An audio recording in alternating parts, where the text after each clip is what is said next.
So this is a standard disclaimer per FTA policy that is used for any of the webinars and courses. So I'll just let you take a quick look at that before we move on. All right, so the goal of today's webinar is to familiarize the NTD reporters with the safety and security reporting requirements and the individual reporting forms. As always, excuse me, we hope that the information you gain today will help you make your job easier, and we sincerely appreciate your commitment to safety and security reporting. For those of you that also report for purchase transportation providers, please share this presentation with them so that they will be aware of what you need to report to NTD. And you also may find this webinar helpful for other departmental agencies that provide information to you. So today we're going to show you how to access the NTD system, I'm sorry, and navigate through the menus and forms. We'll discuss how setup is achieved and review safety package, navigation, and features. We will then go through reporting on each of the 4 safety and security reporting forms, including completing a typical collision report. As noted, James and I will be your presenters today, and we've got Olivia Newman with us, who will be covering the Q&A box for us as we speak. So we also have listed here some other management: Chelsea Chaplin, our NTD program manager, and Bailey Krause, the NTD Operations Centers manager. If there's a question that you feel is above talking to your analyst, please feel free to reach out to either of them, particularly if it's a policy question. All right, so again, we're going to get into an overview, website access, and navigation. So in 1974, Congress established the National Transit Database Program as a means to collect information and statistics on transit systems in the U.S. The first data was collected in 1979 via paper reports. Since then, the NTD has evolved into the nation's primary source of information and statistics on transit systems. The data you report is used in a variety of ways. These include, but are not limited to, publicly available data products, which can be used for peer review, the formulation of national policy, and is used to factor federal funding allocations to transit agencies. How do we validate your data? The SMS 40 forms are read by the analyst to compare the event description against the data points selected. In addition, all forms are periodically run through various system validation programs looking for common issues. If the analyst has questions or returns or requests corrections, please, the analyst will typically return the forms to you through the return portal in the system. Once corrections are made, the analyst reviews the forms again and will approve the submission if applicable. When you make these changes to a report, please be sure to submit the form.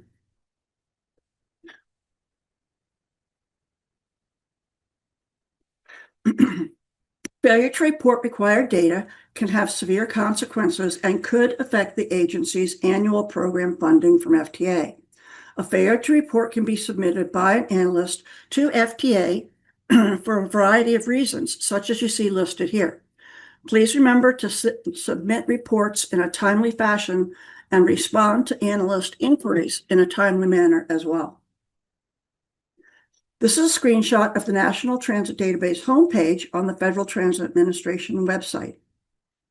On the left-hand side are several links indicated by the blue arrows. Now from here, what we're going to do is skip over a few screens just in the interest of time. This is a very jam-packed agenda, and we don't want to keep anybody late. So I'm going to, and you all have the handouts on this. So if you need to refer back to it, you can. So I'm going to move over here to slide 14, the NTD web access. So to log into the NTD homepage, you click on the NTD reporting tool that you see on the left-hand side of the screen. You will first agree to a standard disclaimer, which is not shown here. And then you'll see the login.gov screen shown here on the right. Now, on the left-hand side, when you want to enter, you would click on if you are a non-FTA user option, and then that will display the login.gov screen on the right-hand side. This is where if you do forget your password or you need to create a password, you would do it on this login.gov screen, not on the screen that you see on the left-hand side here. Okay, so let's pop over to the safety and security setup and navigation. Okay, safety and security packages are automatically generated at the beginning of a new calendar year based on the agency's previous reporting status. Modes and type of service available in the safety module are determined by the agency's P20 form. Reporting starts based on the mode's commitment date on the P20. If you see any unexpected changes to the modes or types of services, or you have any questions about the modes or types of services that you see, contact the person in charge of in your agency who has responsibility for submitting the annual reporting data. Please do not attempt to modify the P20 profile yourself. Changes that you make on there can have great consequences, such as deleting data that you've already reported, or getting rid of modes that you have that you should correctly have. So check with the analyst first if you need to, or again, as mentioned, the person that does the reporting on the annual side in your agency. The safety packages give you access to all safety and security reporting forms. And here's a list of the various forms. This is just a list. We're going to go through each one of these forms as we move through the presentation.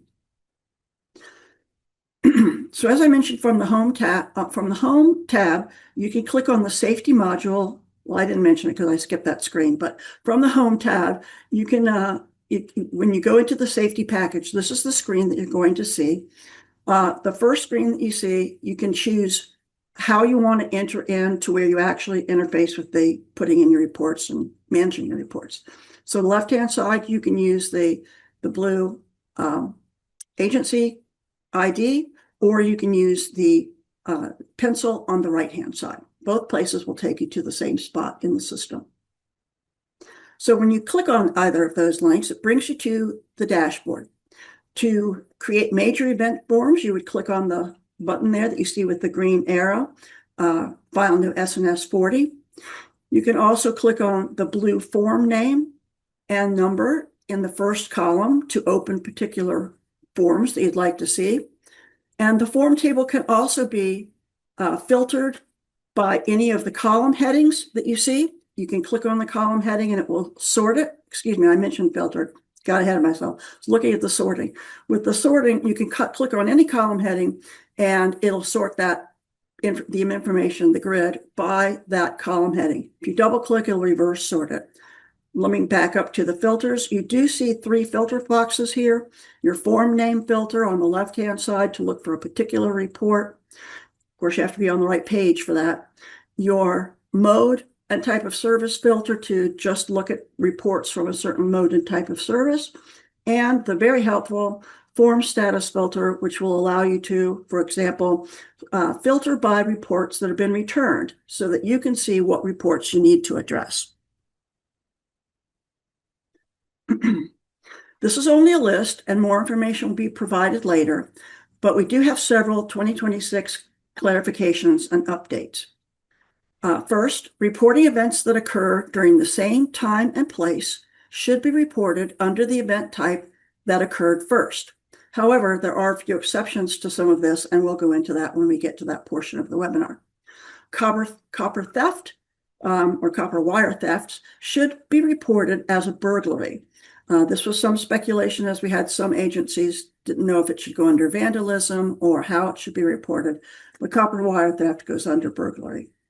And we've also provided clarity on applying the substantial damage threshold to cybersecurity events, vandalism, and sabotage events. Here's some additional guidance on injury exclusions.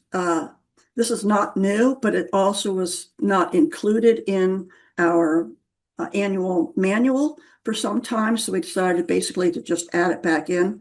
This is to note that people seeking medical attention after leaving the scene on foot is not considered transport away from the scene for immediate medical attention. A life safety situation guidance has been revised just to include the word real. So it changed from imminent danger to real or imminent danger. Doesn't really change our thresholds, but it's just a little bit of clarity.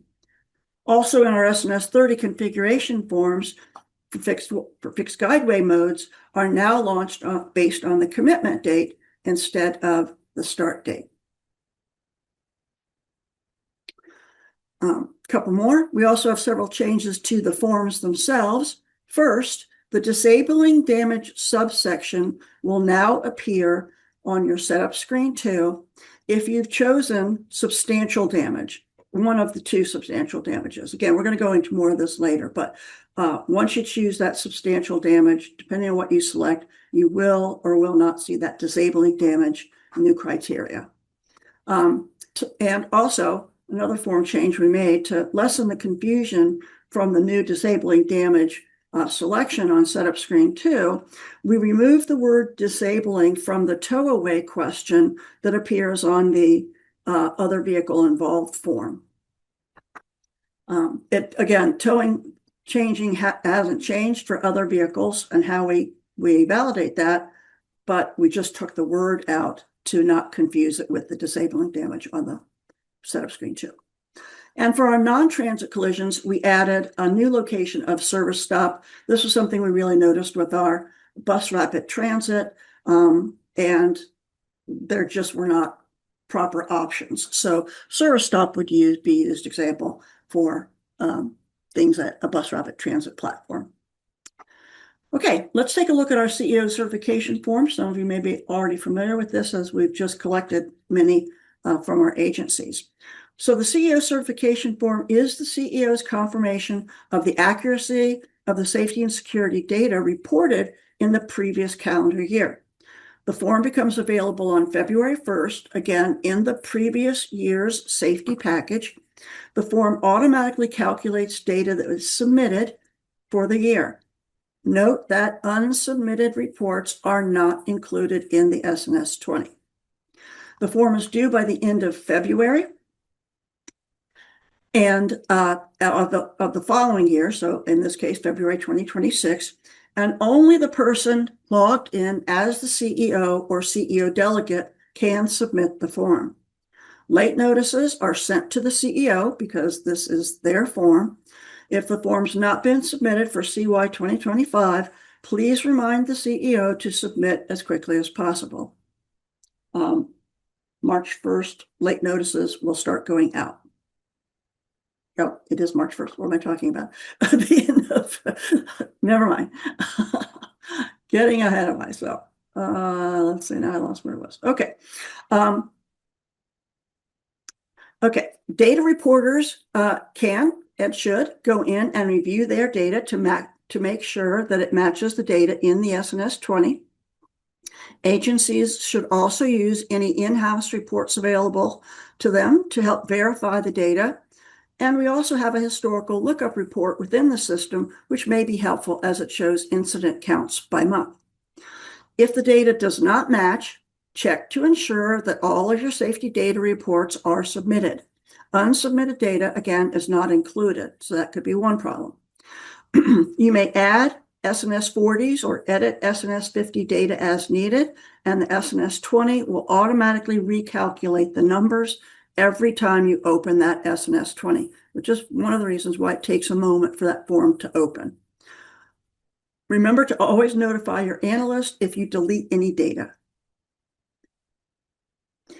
When the CEO tries to submit this SNS 20, the submit button on the SNS 20, the CEO may notice that the submit button is not available. If the CEO sees a pop-up message that comes up and tells them that one or more forms are not in the proper status, that's exactly what that means. So he or the reporter would want to go in and take a look at that and see what forms are not in the correct status in order to be approved. No form should show an open or return status, and the SNS 30 and 40 forms must be in approved status. All right, so this is a screenshot of the SNS 20 CO certification form, and you actually see that disclaimer down there at the bottom in the pink band. Excuse me. So this concludes the SNS 20 section. So we're going to move on to completing the SNS 30 security configuration forms. The SNS 30 security configuration form collects the number and type of security personnel employed or contracted by your agency. The form is completed once at the beginning of the calendar year and is due by the end of February. And you are not required to update this form during the reporting year. As mentioned on the clarification slide, SNS 30 security configuration forms for fixed guideways modes are now launched based on the commitment date instead of a start date, so that reporters do not have to complete the forms until the security personnel are all in place. All SNS 30s must be completed and submitted to enable reporting. If you cannot create or edit an SNS 50 or 40, it's because one or more SNS 30 forms are not submitted. All SNS 30 forms should be completed by the end of February. So again, if you have not completed your SNS 30s for 2026, please do so as quickly as possible. This is an example of your security configuration form. This is regardless of the mode you're looking at, all the security configuration forms look the same. For those of you that have completed the SNS 30 forms, you will notice that we have the usual box to enter the number of primary security personnel, and we have the number of secondary personnel. The system, the total number of security personnel, is automatically calculated from the values that you've put in under the primary and secondary sections.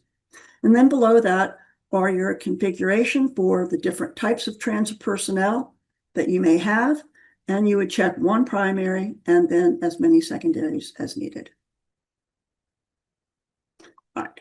The primary security force is the one that routinely responds to events and or is assigned to patrol agency property. The secondary security force or forces is the personnel that occasionally responds to events when the primary force requires assistance. Please use a count of 0 anytime you make the selection of G, local police non-contracted. The number of personnel is reported in full-time equivalent hours. So 1 FTE equals 1 person a 40-hour week or 2,080 hours per year. Prorate the number of personnel if the person works only part-time, providing transit security, or perhaps they provide security for more than one mode. 1 SNS 30 is completed for each mode and type of service. Please be careful not to double count personnel. The value in the total number of security personnel from each SNS 30 form should equal the total number of agency security personnel you have or contract for. For example, your demand response road, you've allocated 0.5 personnel. Your MBPT, you've indicated MBPT mode, you've indicated a total number of 1.5 personnel. And for your light rail mode, you've reallocated 3.0 personnel. That means that the total number of personnel that your agency contracts or employs would be 5. If your security force covers multiple modes, you may use any reasonable method for determining FTEs. That may be a modal ridership or the number of employees covering a mode. If an agency contracts for security and pays a monthly fee based on services used, they should determine FTE based on the previous year's total hours worked. And again, you could get through the person that does your annual reporting would be able to give you that value. NTD allows for only one primary personnel, as I mentioned a moment ago. If your agency has more than one type of security personnel it considers to be primary, report the security force with the largest number of personnel as the primary and the smaller force as the secondary. For further information on this, please look at the SNS 30 section in our 2026 policy manual, or you can contact your analyst for assistance. All right, so we're going to move on to the SNS 50 forms, the monthly summary forms. All right, so first of all, we want to go over just the overarching threshold. This overarching threshold, not threshold, but overarching criteria is the same for major or non-major events. So it is a reportable event, is a safety or security event occurring on a transit right-of-way or infrastructure, at a transit revenue facility, at a transit maintenance facility, during a transit-related maintenance activity, or it involves a transit revenue vehicle. The SNS 50 form collects assaults on a transit worker, excuse me, other safety incidences, these are single injury incidences, and non-major fires. We're going to go into each one in more depth. All right, first let's take a look at our exclusions. First, events that occur on off-transit property where persons or objects come to rest on transit property after the event are excluded. Also, OSHA events occurring in administrative buildings are excluded. Transport of an individual solely for mental health evaluation unrelated to a specific event. Declarations of self-harm where there's no evident injury. Individuals transported solely for intoxication, drug overdose, or exposure to the elements. And finally, injuries from collisions, even what you may call a minor collision or any other type of events that meet major threshold. And I just want to drive that one home a little bit. You never, ever will report a collision on the non-major form. If it's a collision that meets the threshold, it's a major event. Okay. A couple of more exclusions here. The exclusion of events occurring during the engineering and construction phase of a new rail transit system or the extension of an existing rail transit system are not reportable unless they involve transit-related activities such as operations, testing, simulated service, or pre-revenue service, or a transit-related maintenance activity. Again, commuter rails and certain hybrid rails and the Alaska Railroad Company do now complete SNS 50 forms, but that is solely to report transit worker assaults. These three modes will not see the fires and other safety incident sections. Non-major data collected will include a count of monthly assaults on transit workers that did not result in an injury, meaning transport away from the scene for medical attention. Any assault that results in an injury will continue to be reported on the SNS 40 major event form. Other safety events must meet the single injury only threshold and are related to slips, trips, falls, electric shock, so on. If the safety event results in multiple injuries or a serious injury, the event is bumped up to a major event. Still, it's called other safety incidents, but it becomes a major other safety incident. The SNS 50 form also collects the number of non-major fires where there was no evacuation, injuries, fatalities, or property damage, but that still required suppression. This table serves as a recap of the 2023 change of the definition of a transit worker. This definition was made specifically to include volunteers as workers. The next row, the second row, also provides the definition of an assault on a transit worker. And as you can see here, it says this is a circumstance in which an individual knowingly, without lawful authority or permission, and with the intent to endanger the safety of any individual, or with reckless disregard for the safety of human life, interferes with, disables, or incapacitates the worker while the transit worker is performing the duty of a transit worker. The text in bold is your thresholds. So that's what you want to consider when you're reporting non-major assaults. FTA is not tasked to determine if your events are reportable. Note that the thresholds are in bold, as I just mentioned. This is what you would lose to determine if the event is reportable. The onus is on the agency to determine if the thresholds are being met. The non-major assault on transit workers section, you will record the number of non-injury worker assaults that occurred during the reporting month. You will report the event by location and the type of worker that was assaulted. As you can see here, there are two types of workers: operators and other transit workers. These definitions may also be found in the glossary or the policy manual.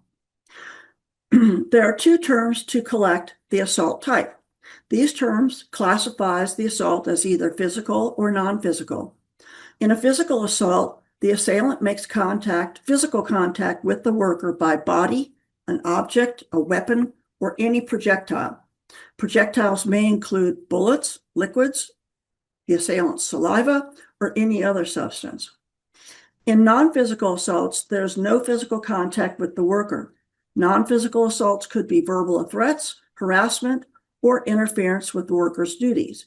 For example, interference with the operator's ability to continue service by refusing to get off of the vehicle. The form also provides an optional additional details text box where you can provide additional details about the assault.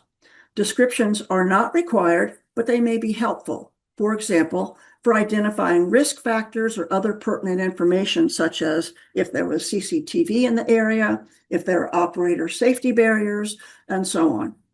If you complete the box, please enter a concise, to-the-point narratives. We do not need lengthy narratives like you may get may submit in the major event reports. But do include the person and person type so that it corroborates the selections that you've made in the form. And throwing in an extra note there, if you do complete this box, if you have 6 assaults, then describe 6 assaults. If you had one, just one. We often have to send back forms because they'll say they report 6 reports, but then they only described 1. So we don't know which is right. So that would get sent back. Final note, do not use this my goodness, I can't talk. On a final note, do not use this to report all assaults, meaning that you do not combine your major assaults into this table with the non-major assaults. Okay. All right, so we have a couple of scenarios here. In scenario 1, as you can see, the operator is looking out the window of the train. As passengers board, for an unknown reason, a passenger spits in the operator, and the operator denies transport for medical attention. Because there was physical contact there, report that as a physical assault on the transit operator. In the second scenario, the train cleaner is yelled at and cursed at due to accidentally touching a passenger. She does not seek medical attention, and the cleaner is not transported for medical attention. So this is a non-physical assault on a transit worker. All right. On the form, again, enter the safety and security. Switching to safety and security incidents, or safety incidents, beg your pardon. On the form, you're going to enter the number of safety occurrences and the matching number of injured parties. Remember that injured means that the person was transported from the scene for medical attention, regardless of whether or not they appear to be injured. Do not include people who are not transported away from the scene. Reported injuries are captured in 3 categories shown. We would not expect to see other injuries reported for any of the in-vehicle locations or for the non-revenue facility options. For these 2 locations, the catch-all other locations would would come up and you would explain further as to who these people are. When you report the other category injuries, as I said, a new description box is going to pop up. Additionally, you will see a similar box pop up if you use other locations and the other selection. Again, just explaining who this other person is. So here are several are examples of injuries on the SNS 50. A passenger thrown out of their seat due to a vehicle maneuver, a train door closing on an arm, leg, backpack, or similar type situation, a person falling down an escalator in a transit facility, or a person who walks into the side of a stopped train, like out on a city street, an inattentive person walking into the side of the stopped train. However, if that train's moving when the person walks into the side of the train, then that becomes a major event. And again, just a reminder, just because we've seen it recently quite a bit, if collisions, no injury from a collision is going to be reported on the SNS 50 form. And then non-major fires, just to recap again, are ones that are suppressed but do not meet any major event threshold. Two of the options, or categories, I should say, on the injuries on the SNS 50 form are related to securement issues. So just a little clarity on that. Securement issues are those that are related to an injury resulting from improper securement of a mobility device, such as a wheelchair or a scooter. So they would be reported under, I'm sorry, same allergies as Lori. They're reported under other in-vehicle securement issue, if the wheelchair is not secure. The other category is other in-vehicle, not a securement issue. And this is where you would report those people that have tripped or fall or thrown out of their seat while they're on the vehicle. And this is sample first part of your SNS 50 form. As you've noticed, you can see that we've added some additional guidance to the form in forms of textual content and threshold information and some tooltips too. The rail and the non-rail versions do appear slightly different. Mostly really it's in the order of the forms. Again, Commuter Rail, Alaska Railroad, Path Agency, hybrid modes, some hybrid modes are only going to see the assault section, and that's all they will complete every month. Here's the second portion of the SNS 50 form, including the new static message at the bottom that you can see there. If the person, the user, selects no non-major assaults to report, when you click on the submit button, a warning message will display indicating what you see here in that inset. By checking this box, you are confirming, in short, that failure to submit a completed and timely SNS 50 forms may be considered a failure to report as defined in Title 49 CFR 630. And then the user is required to click on OK to continue, to acknowledge that you are confirming that you've had no non-major assaults for the month. Excuse me, because virtually every reporter has non-major assaults during the month. Okay. So overall, in summary, you must complete and submit one SNS 50 form for each mode and type of service. If no qualifying safety events occurred for the month and mode, open the appropriate SNS 50 form, choose the various no data to report checkboxes, and save and submit.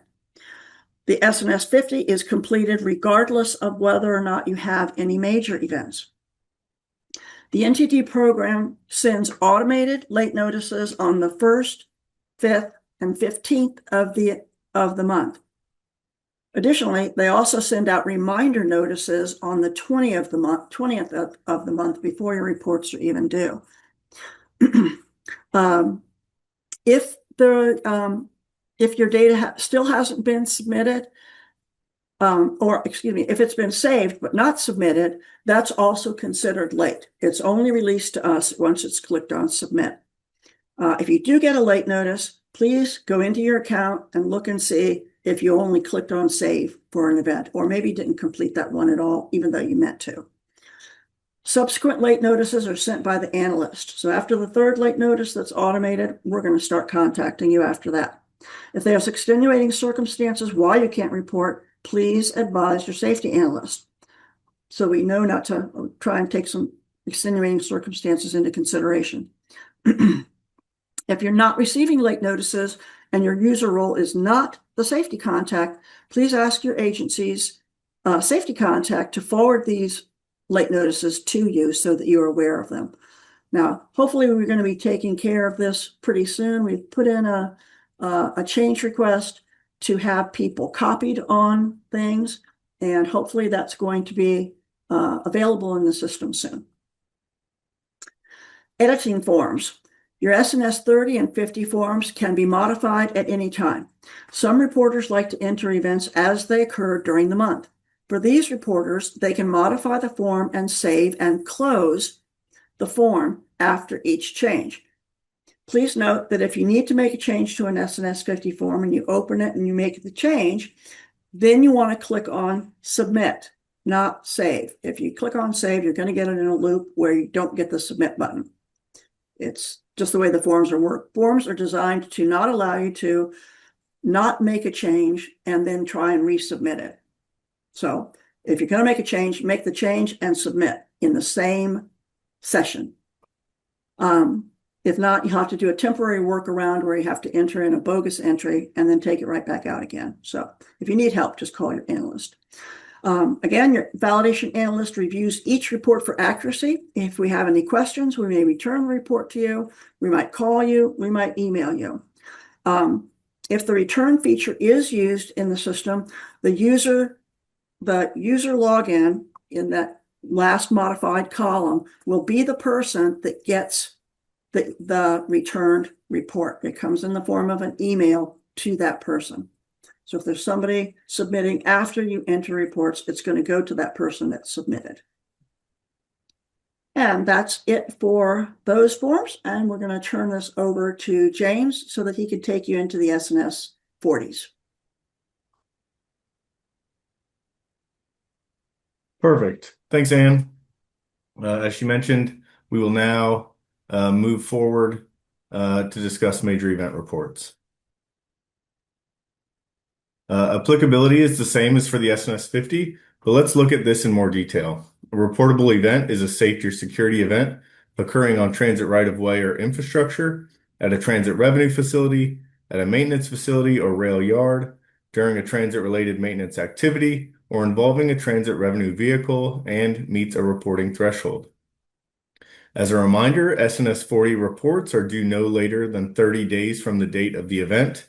Please make every effort possible to report in a timely manner. The exclusions have not changed and are similar to those discussed in the SNS 50 section. They include events that occur off transit property where persons, vehicles, or objects come to rest on transit property after the event, OSHA events in admin buildings, deaths as a result of illness, drug overdose, or natural causes, including those found deceased, and maintenance vehicle or other non-revenue vehicle collisions that occur while traveling to or from a related maintenance work, or collisions involving a supervisor or transit police vehicle while operating on public roads. We just mentioned this in the SNS 50 section, but the exclusion for the engineering or construction phase of events applies to major events as well. Each threshold is independent, so any event meeting the reportable event criteria and meeting any one of these thresholds is automatically reportable. As you can see the list down there below. Continuing with reporting applicability, the following events are automatically reportable. A collision involving a rail transit vehicle at a grade crossing or intersection. A collision between a rail transit vehicle and a person regardless of injury. A collision between a transit rail vehicle and another transit rail vehicle, which includes both revenue or non-revenue, and maintenance vehicles. And any incidents involving a runaway train, which applies only to revenue vehicles, regardless of whether they're in service or not.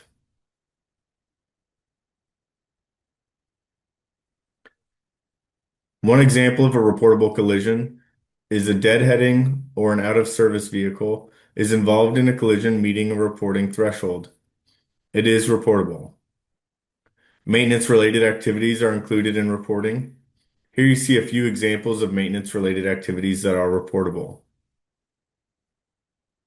2 rail workers are injured in a manhole while providing maintenance on rail infrastructure below street level. A maintenance employee is hit by a vehicle in the yard and is injured. Or a track worker suffers a fatal fall onto the tracks. Less severe injuries to maintenance workers are captured on the SNS 50 monthly summary report, along with the non-major injuries to passengers and patrons. Here are a few types of events that are not reportable. The first listed are examples of events that occur off transit property. Next are employees injured on a city street or other property that is not transit-owned property, and they were not performing a maintenance activity. Lastly, ceiling panels fall down in a transit station, nearly missing a patron who was startled but not injured. Near misses are not reportable. NTD also collects non-transit collisions, such as an accident in a transit parking lot or with transit property. Here you see 2 examples. Another example of a reportable non-transit collision would be if rail maintenance equipment collided with anything other than a train and the event meets a threshold. Now we will look at each threshold in more detail. A fatality is a death confirmed within 30 days of a transit-related event. This includes transit-related suicides. Please do not include deaths resulting from illness, drug overdoses, or natural causes, including those found deceased where it is not a result of a collision or suicide. However, you see that deaths of undetermined cause found on the right of way that could be the result of a collision or electrocution are reportable. There are 2 types of injuries. An injured person is a person transported immediately away from the scene for medical attention, which is considered a non-serious injury. This includes transport by ambulance, transport by private vehicle, or any other types of transport, except for by foot. An injury may be deemed as a serious injury, which does not require transport from the scene. Whenever you report a serious injury, please describe the nature of the injury in the event description to corroborate the serious nature you reported. Someone knocked unconscious would meet the serious threshold as it affects the brain. Please note that a 48-hour hold for mental health evaluation does not meet the serious injury criteria. A little bit more clarification on serious injuries. They are defined by the following criteria. Requires hospitalization for more than 48 hours, commencing within 7 days from the date of the event. Results in a fracture of any bone except simple fractures of fingers, toes, or nose. Causes severe hemorrhages, nerve, muscle, or tendon damage. Involves an internal organ, or involves 2nd or 3rd degree burns, or any burns affecting more than 5% of the body. We get many questions on how an agency is to find out about hospitalization or injury severity with current HIPAA regulations. Sometimes the agency will learn by the person or person's family that the injured party was admitted to the hospital, especially if there may be legal action. If not, FTA expects only a reasonable effort to attain this information. Continuing with the injury threshold exclusions, first aid administered at the scene, medical attention due to illness should not be reported. For example, a passenger on a train has a seizure and is transported to the hospital. Also, the exclusions regarding mental health evaluations with no event, declarations of self-harm with no event, and transport solely for intoxication, overdoses, or exposure to the elements are the same as those we just mentioned in the SNS 50 section. The substantial damage threshold. Substantial damage is defined as damage to any involved vehicles, facilities, equipment, rolling stock, or infrastructure that disrupts the operations of the rail transit agency and adversely affects the structural strength, performance, or operating characteristics of the vehicle, facility, equipment, rolling stock, or infrastructure, such that it requires towing, rescue, on-site maintenance, or immediate removal prior to safe operation. Please consider the two parts, which are the second and third bullets. First, the damage has to affect service. The second part identifies specific criteria, which we will look at more closely in a moment. This includes towing costs and other costs to clear wreckage and debris. We do have seasoned reporters that remember when the estimated property damage for rail was $25,000 or more. Please remember that dollar amounts are not a factor in determining substantial damage. To meet the substantial damage threshold, it must meet both parts of the criteria only. There are exclusions to the substantial damage criteria, which are listed here.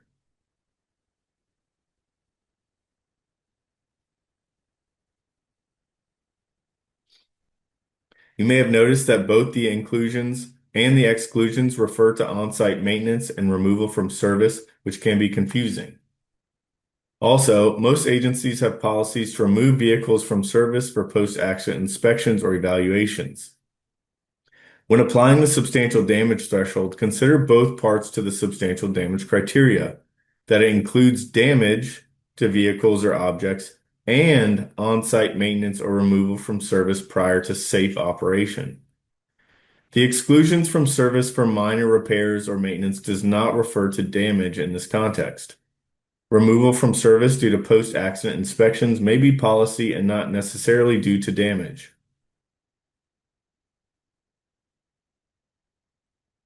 Regarding the towing portion in the substantial damage criteria, this does not pertain to towing the train, but does refer to the other vehicle involved towed due to damage in order to meet the threshold.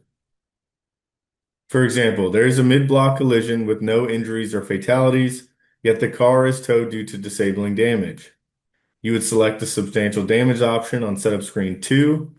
Then from the list of damage identifier options, choose to non-transit property only, vehicles, facilities, equipment, rolling stock, or infrastructure accordingly. Then on the other vehicle form, answer yes to the question, was this vehicle towed from the scene due to damage as a result of the collision? A vehicle towed because the driver was transported for injuries does not meet the towaway criteria. Part of the substantial damage threshold is a new subsection to record if the collision resulted in disabling damage. This is not a new threshold, only an additional flag on the substantial damage section. Notice that the definition of disabling damage refers only to collisions where damage to the rail transit vehicle prevents the vehicle from operating under its own power. This subsection appears if one chooses either to transit property only or to both transit and non-transit property, and you will see buttons for yes or no. Rail transit vehicle collisions at a grade crossing or at a street intersection are automatically reportable, regardless of any other threshold. This includes pedestrian crossings at stations and pedestrian crosswalks at intersections. Note that the inclusion for the word intersection does not change the threshold.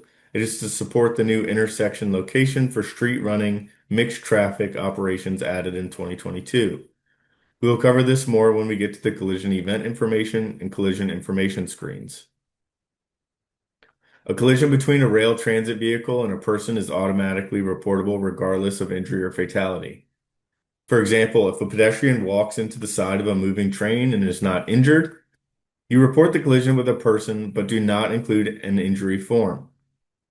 Rail transit vehicle includes rail maintenance vehicles. As a reminder, if a person bumps into a train that is not moving, it is reported as a slip or fall on the SNS 50. Rail-to-rail vehicle collisions are automatically reportable. including any configuration of two or more revenue or non-revenue vehicles.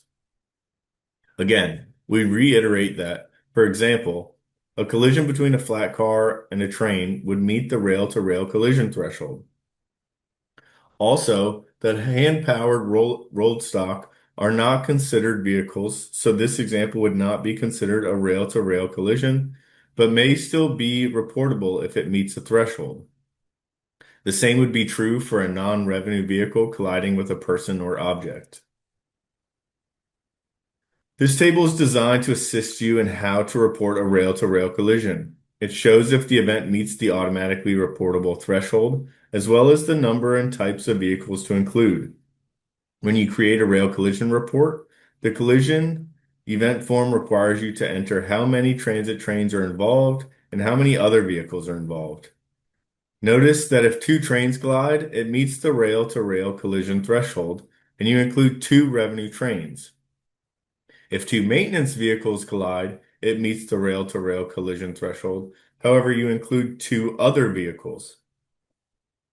In the last row, you see that when a work train or maintenance vehicle collides with an object, person, or rail equipment, as we just mentioned, the event is still reported as a rail collision, but a threshold such as injury or property damage must be met to be reportable. Agencies are required to report all derailments, both mainline and those occurring in the yard, regardless of meeting any other threshold. This includes derailment of trains in revenue or non-revenue service and maintenance vehicles. Cases where a wheel or wheels leave the rail and return to the rail, and derailment of any rail transit vehicle in revenue service or otherwise, which is part of a consist being pushed or pulled by powered track equipment. The runaway train threshold applies only to moving revenue trains in or out of service and not work trains. This includes manned or unmanned trains. Runaway train events may be reported under the collision, derailment, or other safety event categories. All evacuations for life safety or to the right of way are reportable. A life safety situation could be a fire, smoke or noxious fumes, a fuel leak, a vehicle fuel leak, an electrical hazard, a bomb threat, a suspicious item, or other hazard that constitutes a real or imminent danger to any person. We have also defined what hazard means. Notice that this includes any real or potential condition that can cause injury, death, or damage. A potential hazard could be an evacuation for a suspicious package that has the potential to be a bomb, but turns out to be a backpack with clothes in it. Evacuation may be due to mechanical or maintenance issues. For example, the train loses power and passengers are evacuated onto the right of way. However, if passengers are moved from a train to, say, a rescue train without stepping onto the right of way or to a station platform, that is not considered an evacuation to the right of way.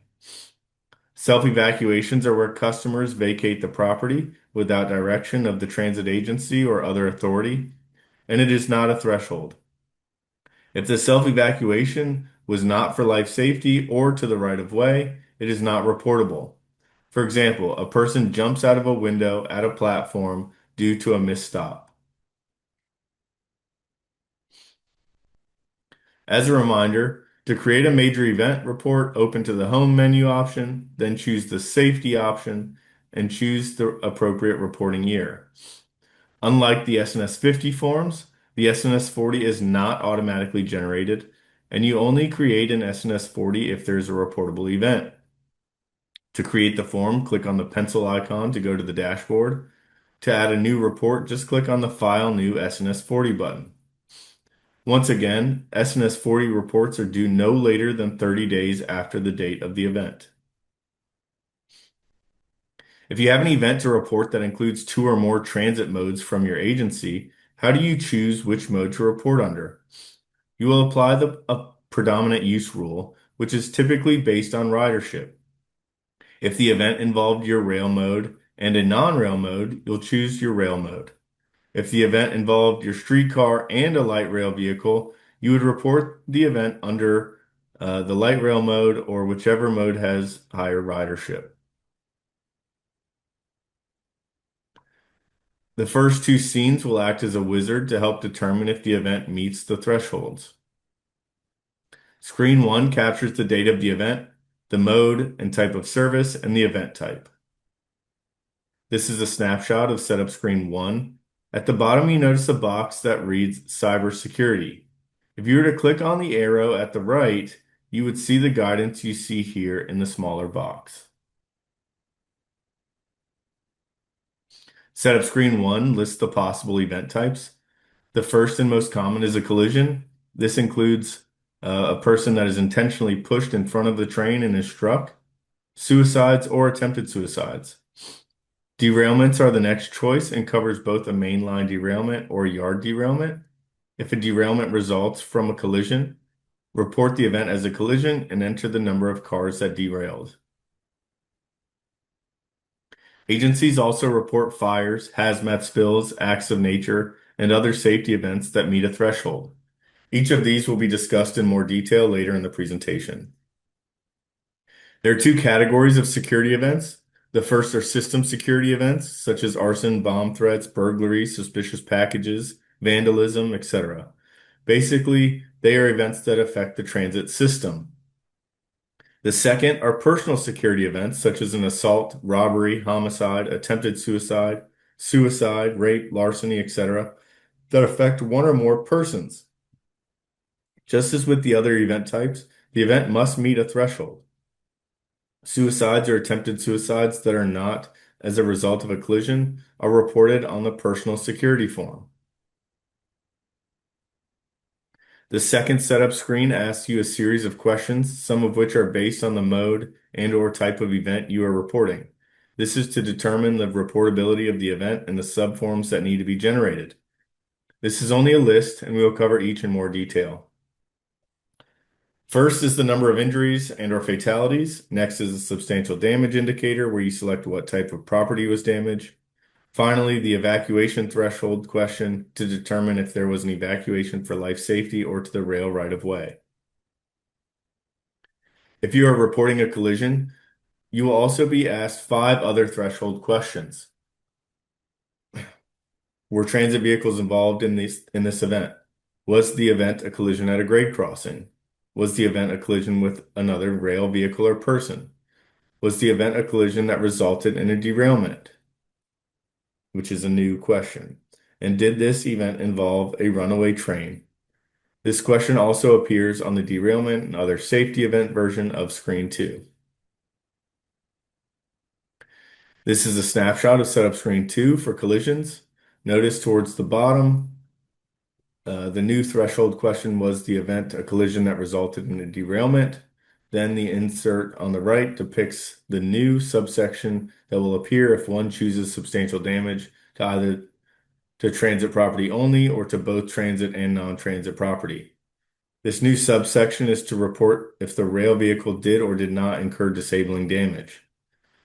A definition of disabling damage is included. Regarding the question, were transit revenue vehicles or non-revenue rail transit vehicles involved in this event? Answering no to this question creates a non-transit collision, which must meet a reporting threshold, as we talked about earlier. These are the same examples we presented earlier on slide 66 for non-transit collisions. The non-transit collision form will appear when you select the collision event type on setup screen 1 and select no to the question were transit revenue vehicles involved in this collision on setup screen 2. You will notice here that there is a new location selection of service stop for situations where a private vehicle collides with a platform, for example. Based on the selection you have made and questions you have answered, the system will respond accordingly. If the event is reportable as a major event, the basic information screen will appear. If the event is not reportable as a major event, the system will generate a message that the event is not reportable and ask you if you want to continue. At this point, you can edit the selections on setup screen 2 in case you answered any questions incorrectly, which may have made the event seem non-reportable. If the event meets the criteria for a major event, the basic information screen will appear next. The basic information screen displays the date you already selected. Enter the time of the event. I'm sure most of you are already familiar with the new options to complete the geographic coordinates for the approximate address. If you click on Search by Address, enter the full address into the approximate address field, and the system will find the latitude and longitude. Or you can click on the Search by Latitude and Longitude, then enter the geographic coordinates in the appropriate boxes, and the system will complete the approximate address field. In this case, be sure to enter the coordinates as indicated in the last bullet. As analysts, we use Google Maps to verify the information in these fields. The basic information screen also captures the event description. The description box can hold 2,000 characters. If you exceed the 2,000 character limit, a message will pop up that you exceeded the limit, and you will not be able to continue until you reduce the number of characters. The description should be concise but descriptive so that the analyst can understand what occurred. As per FTA guidance, the event description should include the following information: what occurred, when, which verifies time of the day, and where, the intersection, parking lots, etc. Who and how many people were affected, corroborates reported property damage, and if any vehicles were towed. Please revise the event description. You may have noticed the event description did not include any personally identifiable information such as names, addresses, badge or driver's license numbers, and so on. However, please do continue to include ages and sex of injured parties, as this helps us validate your reports. The basic information screen includes event type boxes for attempted suicide and suicide checkboxes when the event type is a collision. This is corroborated by the same checkbox on the injury or fatality form. The basic information screen is also the first screen that the progress bar appears on. This bar shows you how many subsections you have to complete and your progress thus far. This is a snapshot of the basic information screen. Earlier, I mentioned that if an assault results in a collision with a transit vehicle, the event is reported as a collision event. The injury or fatality form will have a selection to indicate this was a result of an assault. The collision screens will vary slightly depending on selection on setup screen 2. Typically, there are 4 screens or subforms that may appear when reporting a transit collision: the collision event information screen, the collision information screen, the transit vehicle involved information screen, and if applicable, the other vehicle involved information screen will appear. This is a snapshot of the collision event information screen. The collision event information screen captures information about the number of trains involved. The answer would always be 1 unless 2 trains from your agency collide. There are several location selections, including Revenue Facility Transit Station, which is a building with a waiting room, ticket office or machines, restrooms, or concessions. It also includes a non-revenue facility, which would include the yard, maintenance building, train wash site, etc. Right-of-way not a grade crossing, which captures driveways or parking lot entrances or mid-block events.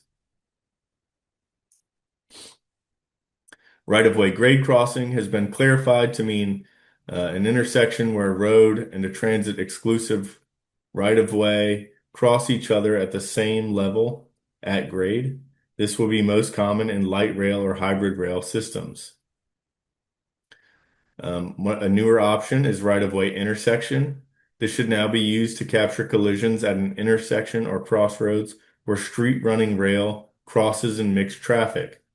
The selection will be primarily for streetcar or cable car systems. Both the grade crossing and intersection locations include pedestrian crosswalks and exclude driveways and parking lot entrances. However, there are many configurations and positions of crosswalks, so if you have any questions about the location, please contact your safety analyst. It also includes service stop location, which is where passengers board and or alight the transit vehicle, typically on street, at the curb, or in a median, sometimes with a shelter, sign, or lighting. The Revenue Facility Transit Station location will be used for stops in actual buildings that may include ticket machines, restrooms, stairs, elevators, and so on.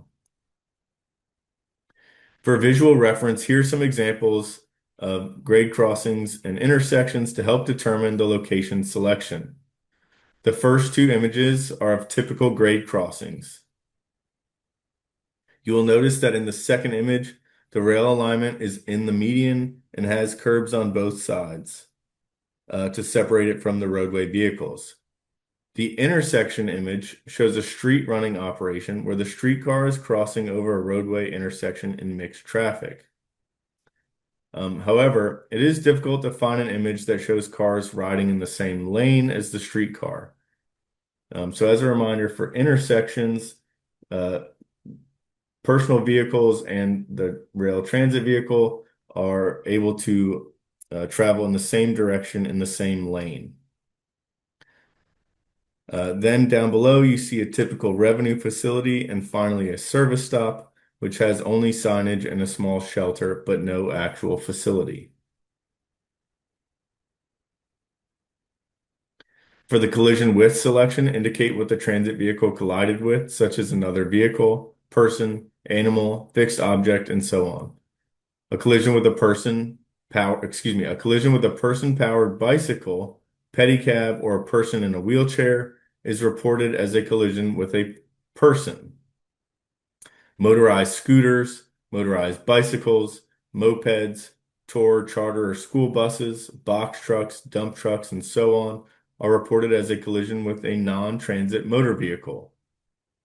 Use the other selection only when no other selection is appropriate. In a multiple impact collision scenario, report the collision with as the first object impacted. Collision with a transit vehicle is used when two transit revenue vehicles from your agency collide. The two options shown here refer to revenue trains colliding, and you report accordingly based on the type of trains involved. If two non-revenue trains collided, you would choose the options referring to non-revenue trains. In a multiple impact collision scenario, report the collision with as the first object impacted. For example, a train collides with a car and then the car hits a building. The collision with selection would be non-transit motor vehicle, and you would indicate the damages to the building and that the building was struck in the event description. Let's look at a few examples of how to determine how many other motor vehicles to report. As we showed in the table earlier, when two non-revenue maintenance vehicles collide, you do not include a transit revenue vehicle, but include two other vehicles to generate the correct forms. If car 1 cuts off an LRV, but no contact is made, and the LRV goes on to hit car 2, the number of other vehicles to report is 1 because only car 2 had contact. If car 1 hits car 2, and then car 2 proceeds to hit the LRV, the number of other vehicles to report is 2. Both car 1 and car 2 had contact. Please note, this box is not the total number of vehicles in the collision. It is only the number of non-transit vehicles involved. So please do not include the transit vehicle in this number. After the collision event information screen, the collision information screen will appear. This is the first portion of the form. After the collision event information screen, this is the second part of the form.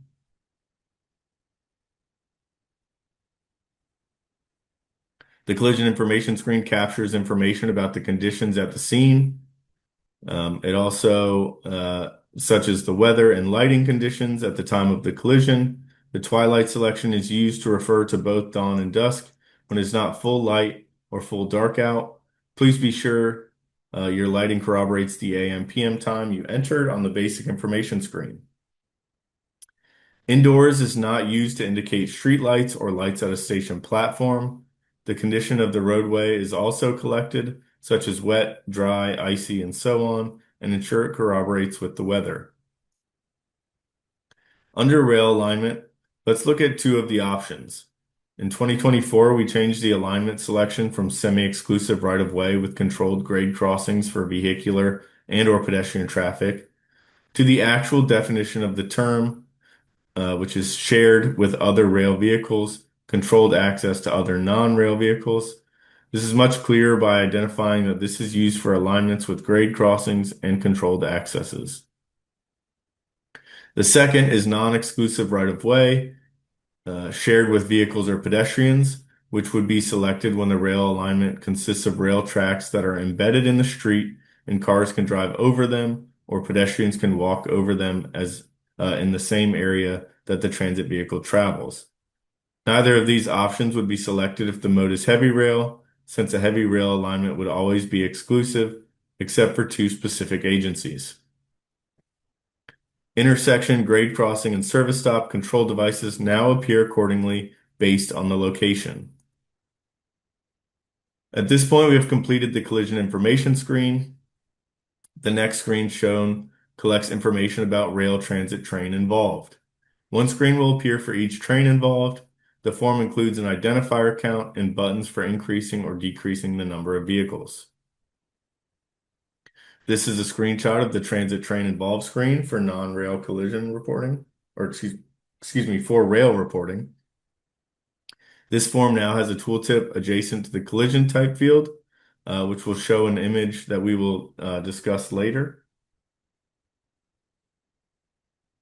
The form captures the event information, the form captures the information about the revenue vehicle, how many cars are in the consist, how many cars, if any, derailed, the vehicle action at the time of the collision type, which is the part of the train that was impacted, the vehicle speed, and finally, if a runaway train was involved.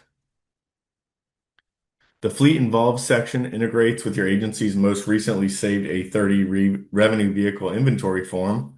There are separate A30 forms for each mode and type of service. With this integration, you will be able to choose a vehicle from a list of available options for that mode. When the selection is made, the vehicle manufacturer and fuel type are already part of the selection, thus eliminating making an incorrect selection. If you are operating a new manufacturer that is not in the A30, you'll have an option to add the vehicle into the form. However, adding a vehicle to the collision form does not update the A30 form itself. If you have questions about an A30, please contact the person at your agency who completes the form. This is a screenshot after clicking on the existing fleet button. The grid displays the available options from your A30 for the mode you are reporting, with columns representing pertinent data. Some agencies may have many selections, so you can use one of the 4 filter boxes to reduce the grid to show only certain ID numbers, certain vehicle types, or vehicle manufacturers. To select a vehicle from the fleet, click on the checkbox located to the left of each option, then click on the Add Fleet button at the bottom. Once the selection is added, the total vehicles and active fleet vehicles columns shown here will disappear, and the agency fleet ID will appear, which would be the more beneficial part of the record and for reporters for vehicle identification. If the vehicle is not listed with the existing fleet, as mentioned before, the user may add a new vehicle by clicking on the New Fleet button. The grid will display drop-down boxes to select a vehicle type, vehicle manufacturer, and vehicle fuel type. These are lists of all possible options unrestricted to the agency's A30. After making your selections, click on Add Fleet. When you select New Fleet, a warning message will display, shown here in the lower image. This is to remind the reporter that this option should only be used if your vehicle is not in the existing fleet. This is a screenshot after clicking on the Add Fleet button. If you need to make a correction, click on the red X under the Remove column heading and start over.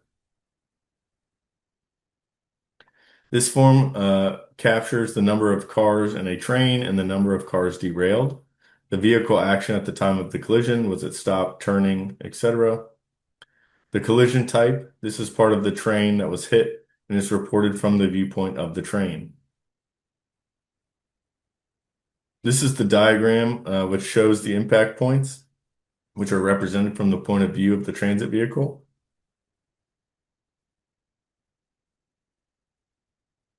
Other front impact and other rear impact are not the same as rear-ended and rear-ending. These are used when the front or rear of the transit vehicle is impacted, but not when it would be considered head-on or rear-ending, which is more of a full-on impact, not just a corner. Rear-ended and rear-ending are always reported as a pair. Please do not combine other front impact or other rear impact. If the transit vehicle was rear-ended, the other vehicle did the rear-ending. We do see multiple vehicle accidents or chain reaction accidents, which can be a challenge to report. Remember to consider the first impact or collision type in your analysis. In this diagram, vehicle 1 would be reported as rear-ending since it's doing the hitting, which means that vehicle 2 was rear-ended, which then caused vehicle 2 to be pushed into vehicle 3, the transit vehicle, which would also be reported as rear-ended.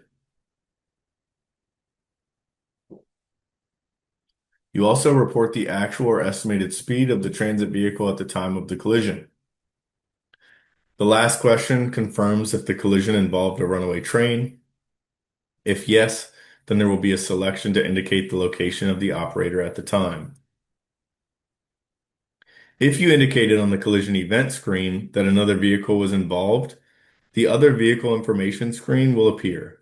This screen gathers information about the non-transit vehicle or vehicles involved in the collision. If more than one other vehicle is involved, you will need to complete one other vehicle involved information form for each motor vehicle involved. Vehicle counts are included on the form as well as options to add or remove vehicles. As noted earlier, when reporting collisions that involved a non-revenue maintenance vehicle, we now have a selection of non-revenue rail vehicle maintenance that you should use instead of other as we used to instruct you to do. This is a screenshot of the other vehicle involved screen for collision reporting. The form removed the word disabling from the towaway question to avoid any confusion with the new disabling damage selection on setup screen 2, which refers to trains. This form now has a tooltip adjacent to the collision type field as well.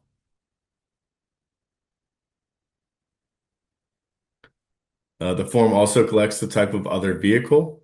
When reporting a collision, the other vehicle screen has a selection for commercial rail or Amtrak vehicle. The automobile option would be used for both cars and passenger vans like a Dodge Caravan, for example. The action or physical movement of other vehicle at the time of the collision is also collected. Just like when reporting the transit vehicle collision type, you are indicating the part of the vehicle that was hit from the point of view of the other vehicle. This concludes the collision information screen. You also want to make sure to answer yes or no accordingly to the question, was this vehicle towed from the scene due to damage as a result of the collision? If the vehicle was towed because the person wanted it to be, or because the person was intoxicated, for example, select no.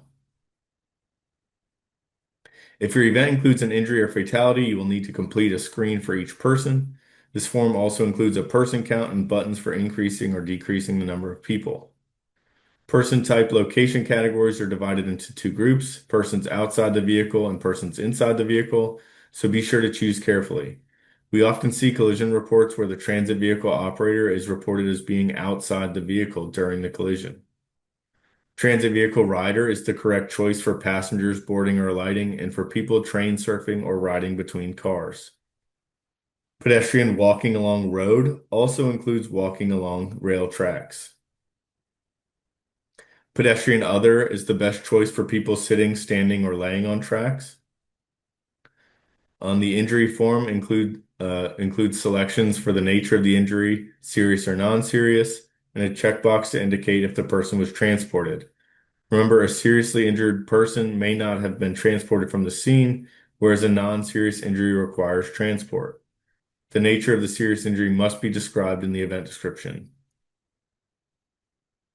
For collisions, the injury and fatality forms, attempted suicide, and respective suicide checkboxes have been modified into 3 radio buttons.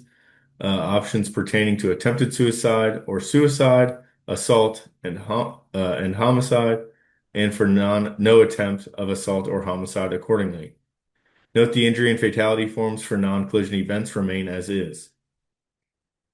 Please make an appropriate selection and ensure the selection is corroborated in the event description by a third-party account, police report, CCTV, etc. For example, if a person is intentionally pushed in front of the train and is thereby assaulted and the train strikes the person, you would choose assault on the injury form or homicide on the fatality form accordingly. The trespasser checkbox has 3 radio buttons pertaining to trespassers. The selections are trespasser, not a trespasser, and insufficient information. A trespasser selection is required. The insufficient information option is to be used only when there is no corroborating data to confirm this was intentional, and again should be addressed in the event description. Trespassers are people in unauthorized areas, typically in facilities, just as with attempted suicide. If there are police reports, eyewitness statements, etc., to account for trespassing, please include the information in the event description. Using the word trespasser or trespassing is very helpful to the analyst. Trespassing events are not reported on the event level, and trespassing is not a threshold. Rather, we collect trespasser injuries or fatalities. Here are a couple of examples in determining trespassing for your review. Using the word trespasser, as mentioned, using the word trespasser or trespassing is very helpful to the analyst. This is a snapshot of the fatality form. Notice the operator can be either inside or outside of the vehicle. This is, as mentioned, this is a very common mistake. So we have the person outside vehicle section at the top and persons inside vehicle at the bottom. Let's look at non-collision event reporting. And I will now pass this back to Anne.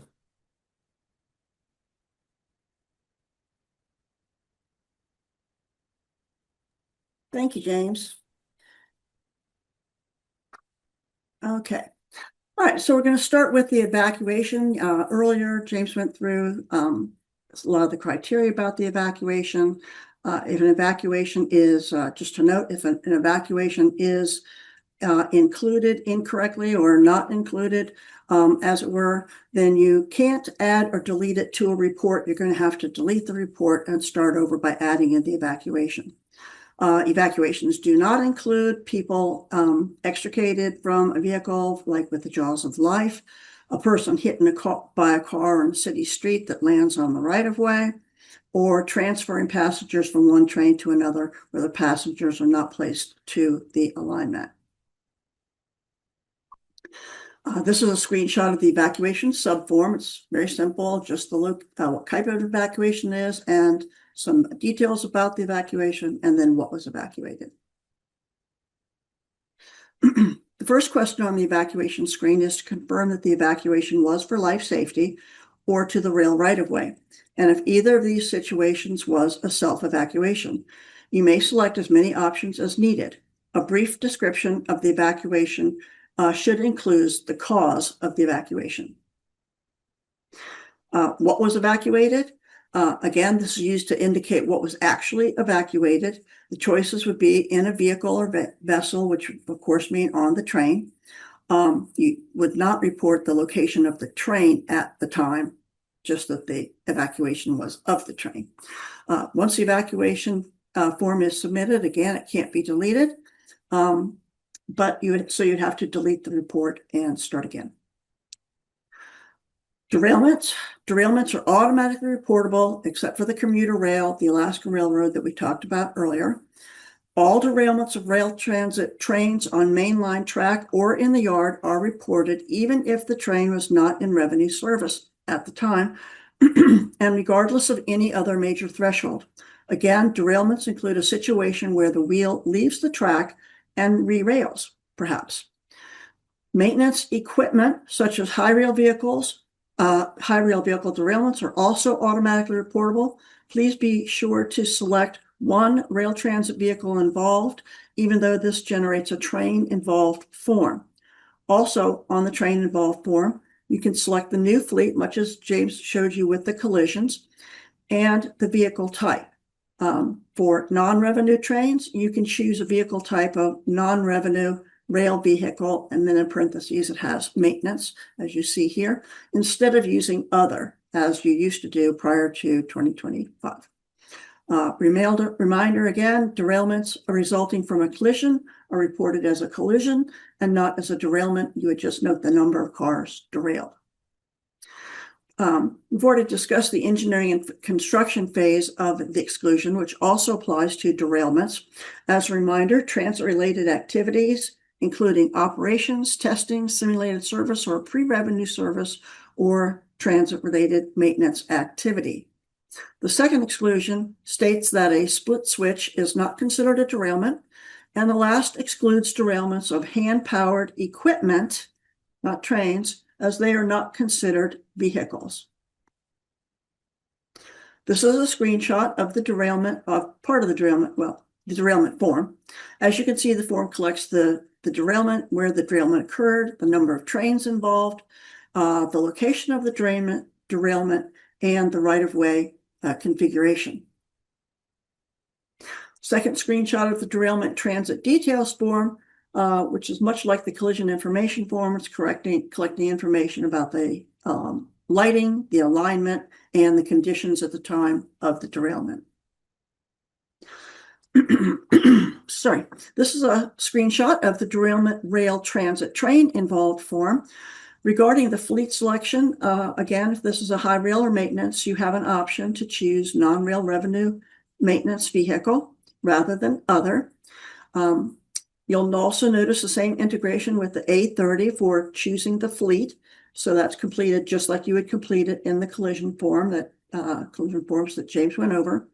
And the form also collects information about the involved train to include if it was a runaway train or not, and then whether or not the operator's on the train. Fires. So reporting fires on the SNS form 40 form that meet one or more reporting thresholds. To be defined as a fire on the SNS 40 form, the incident must have had fire suppression equipment or personnel involved to contain the fire, and the fires must meet a major event threshold.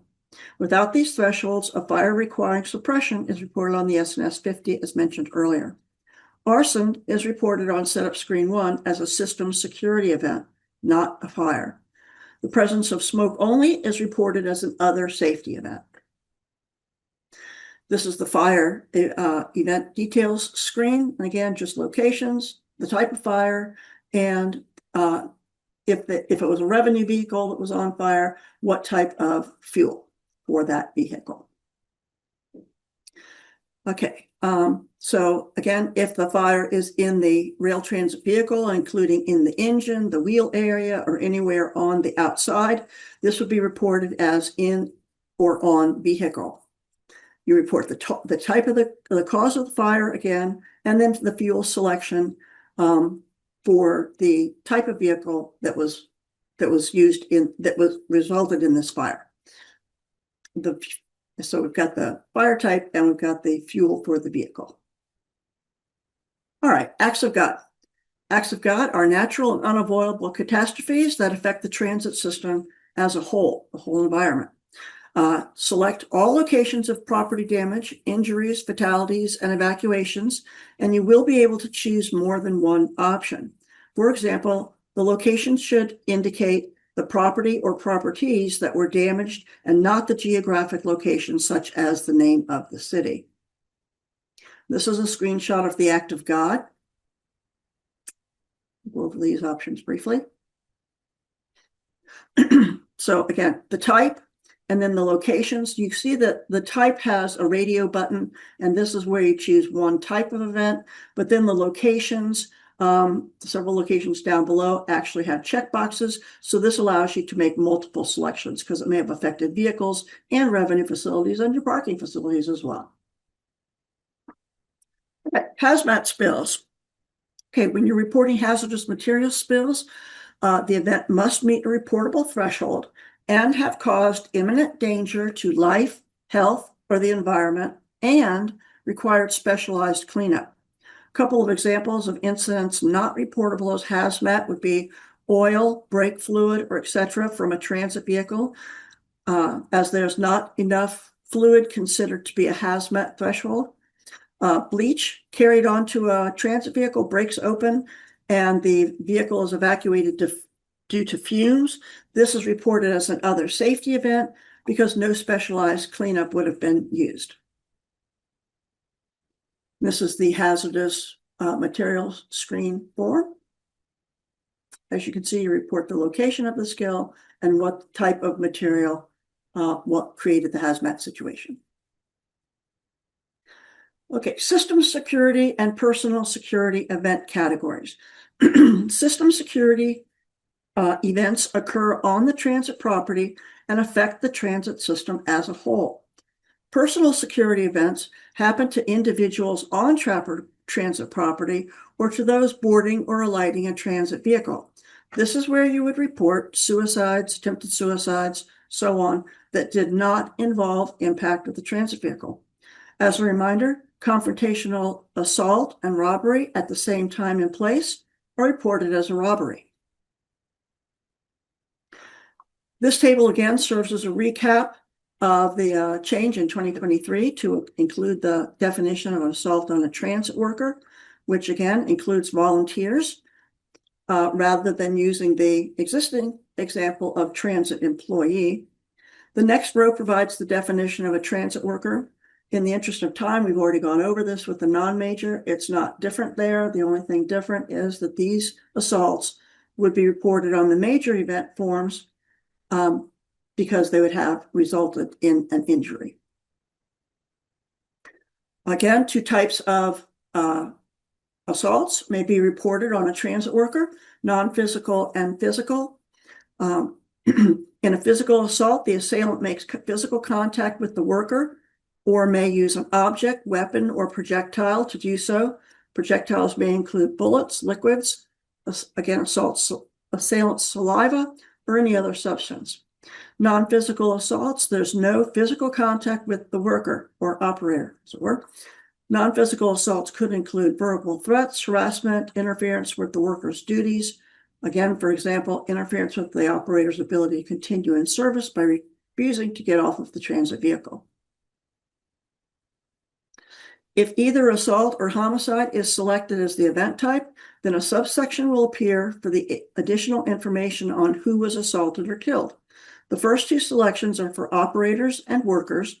The last selection is assault/homicide not against a transit worker, and this would be used to report assaults against passengers or patrons. Another subsection will appear if assault/homicide against operator or assault/homicide against other transit worker is selected to collect whether the act was a physical or non-physical. Reportable examples. In the first scenario, see here, a passenger boards a train, and for no reason punches the operator in the face. The operator requests EMS and is transported for medical attention. You would report one assault on a transit operator, indicate that it was a physical assault, and include the one injury. In the second scenario, one we often see, two police officers are assaulted during an arrest. Both officers are transported for medical attention. You would report an assault on a transit worker, indicate that it was a physical assault, and include both injuries. Scenario 3. We had an event where a transit worker and a patron were both assaulted. However, only the patron was transported. So far in this presentation, we have learned that if the officer is not transported, the event is reported as a non-major. However, the assault on the patron is also a reportable event. This one event can be split into two separate events. Therefore, one major report created as the assault on the transit worker and the injury included represents the patron. So this is a snapshot of the personal security screen with your various security types and locations. The other personal security event would B, for example, if a person is tased by the police and was transported for that reason. Again, as mentioned earlier, if the person, this is the screenshot of the subsection. So if one chooses assault at the top, in the top section, this assault homicide detail sections opens up, and this is where you can choose an assault homicide against operator, against the other transit worker, or not against a transit worker. Again, if you've chosen assault homicide against an operator or other transit worker, an additional subsection comes up requesting the physical or non-physical assault. This is a screenshot of the system security event. You may notice again that there's an other system security event section. This would be used to capture security events that do not meet any other category that you see here, such as shots fired in a station or objects thrown at a vehicle. We do have a few system security clarifications. Again, it's really not a change in reporting, just more of a clarification. So just go into a little bit more detail here. And another good source for this, especially for when we get into cyber and the copper wire theft, there's more information as well in your 2026 policy manual. So again, like we mentioned earlier, events occurring at the same time and place should be evaluated to determine what happened first and reported under that event type. The secondary event should be noted in the event description. Exceptions to this would include an assault or homicide or suicide or attempted suicide by impact with a transit vehicle, which are reported as collisions rather than as security events. We also we noticed that some agencies reported copper wire theft as burglaries and some as vandalism. So to correct that, we wanted to clarify that copper wire theft should be reported as a burglary, as it's a Part 1 offense, rather than vandalism, which is a Part 2 offense. However, you would report vandalism if these copper wires were tampered with or cut, but not stolen. Cybersecurity reporting. FTA wanted to provide some additional guidance when we're trying to determine the reportability based on the substantial damage threshold, which is the most common threshold met for cybersecurity events. Cyber events disrupt operations, which may include fare collection, ticket purchases, service disruptions in the area, and so forth. FTA clarifies that the term infrastructure in our overarching criteria and in your substantial damage threshold includes information systems, computer systems, telecommunication systems, and so forth. These clarifications should also be applied to sabotage and vandalism, talking about the infrastructure there. Again, if you refer to the Safety and Security Policy Manual, there's more information on this. Finally, the event type other safety events. This is your miscellaneous category. These events must meet one or more of the following thresholds: either one or more fatalities, 2 or more injured, either serious or non-serious, substantial damage, an evacuation, or involved a runaway train. Please note that you may report other safety event with 1 injury if another threshold is met.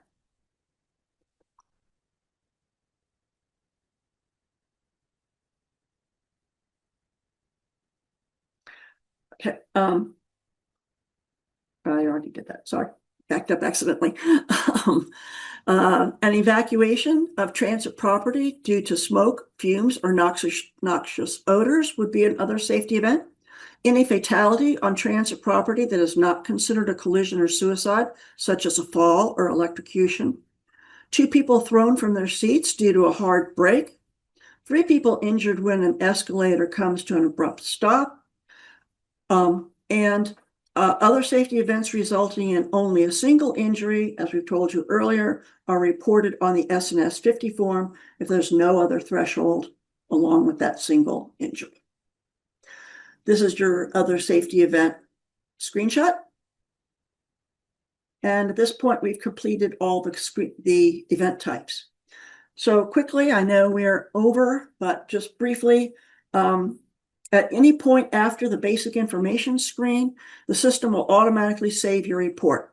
So if you close the report without saving or submitting after that basic information screen, the system's going to automatically save it and put it in your tasks. We call it a pending report, but it's put in your task. When you're ready to complete the report, you can click on your task menu and open that option. You'll see a list of them there. If you have more than one open, and you click on the one that you're pertaining to, and it will automatically take you into the safety program and where you left off in that report so that you can complete it, save it, submit it, or delete it if it needs to be. Save and submit options appear when you're on the view form mode. It actually says view form down at the bottom of the screen. If you don't see a save or submit, click on the view form button and scroll down to the bottom. Once you click on save, the report is saved and given an event number, which is located at the top of the report so that you can record it if you need to. The report stays open so that you can continue to review. When you submit the report will close and return you back to the dashboard. Submitting the report releases the report to the validation analyst for review and comment. It also notifies the analyst that the report has been created or edited. Please note that unsubmitted reports, again, are excluded from the injury and event counts in your SNS 20 CEO certification form.